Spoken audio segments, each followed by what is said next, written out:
نبی پاک نے گھوڑا خریدا یہودی سے، 2-3 دینار میں سودا آ گیا، حضور گھر پیسے لینے گئے، پیچھے سے یہودیوں نے اسے کہا تو نے تو سستا بیچ دیا ہے، اب کیا کروں؟ کہا مکر جاؤ۔ حضور پیسے لے کے آئے تو مکر گیا۔ میرے کریم رسول نے فرمایا پیسے لو، گھوڑا دو، عقیدہ دیکھو، حسن دیکھو، دیکھو یہ وہ عقیدہ ہے جو مدینے میں بیٹھ کے لوگوں کا عقیدہ تھا، جو حضور کے سامنے عقیدہ تھا۔ کہا یا رسول اللہ صلی اللہ علیہ وسلم، 2 کے برابر گواہی۔ حضور نے گھوڑا خریدا، پیسے لینے گئے، واپس آئے، یہودی سے کہا، کہنے لگا میں نہیں دیتا، میں نے تو بیچا ہی نہیں۔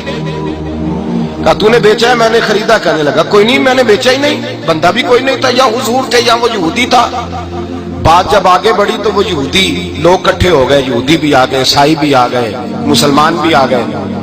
وہ یہودی حضور علیہ السلام سے کہنے لگا اگر آپ کی شریعت میں اس طرح کا کچھ جھگڑا ہو جائے تو حل کیا ہے؟ چلے آپ بتا دیں۔ بات کی سمجھ آ رہی ہے میرے دوست؟ ذرا بتائیں حل کیا ہے؟ تو حضور نے فرمایا گواہ دیے جاتے ہیں۔ اب پتہ کیا کہتا ہے؟ ایک بندہ بھی کہہ دے کہ میں نے گھوڑا بیچا ہے، آپ نے خریدا تو میں دے دوں، چلو کہہ دے کوئی، اب کوئی تھا ہی نہیں تو کہے کیسے؟ وہاں تھا ہی کوئی نہیں۔ حضرت ابو خزیمہ قد چھوٹا تھا، پیچھے کھڑے تھے، جب کہا نہ کوئی ایک کہہ دے تو دونوں ہاتھ کھڑے کر دیے، کہنے لگے حضور میں گواہی دیتا ہوں آپ نے خریدا ہے۔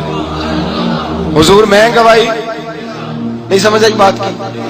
موجود نہیں تھے، گواہی دے دی، حضور میں گواہی دیتا ہوں۔ اب اس کی بات مکمل ہو گئی، جو اس نے ڈیمانڈ کی تھی پوری ہو گئی۔ سیاستہ کی روایت ہے، حضور نے پیسے دیے، گھوڑا لیا، حضرت بلال کو کہا گھر لے جا۔ اب رنگ دیکھے ذرا میرے نبی کا، ذرا انداز دیکھیں۔ حضور نے نا حضرت ابو خزیمہ کے گلے میں ہاتھ ڈالا، لوگ چلے گئے، حضور رہ گئے، ابو خزیمہ گلے میں ہاتھ ہے، اور حضور